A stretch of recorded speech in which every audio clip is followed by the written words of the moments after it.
ప్రధానమంత్రి నరేంద్ర మోడీ గారి పైన నమ్మకం ఇది.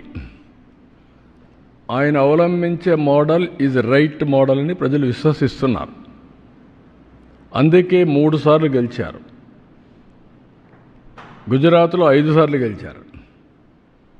ఆ నమ్మకం అనేది అక్కడ ప్రజల్లో చైతన్యవంతమైన ప్రజానీకం. ఇప్పుడు మీరు అడుగుతున్నారు, అక్కడ మళ్ళీ వేరే వాళ్ళు గెలుస్తారని నమ్మరు. ఆయనకి ఇప్పుడే డౌట్, మళ్ళీ 2.0 వస్తానన్నాడు.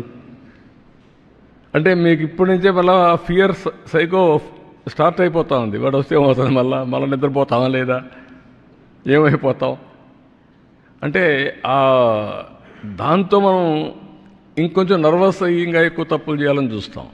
I'm not interested in that. I want deal firmly everybody equally. కాబట్టి మీరు అన్ని దాంట్లో ఒకటే గుర్తుపెట్టుకోవాల్సింది ఏంటంటే, model is same, people are different, but ultimately every citizen is thinking same. యూనిఫామ్గా అదే ఆలోచిస్తాడు. ఓసారి మోసపోతారు.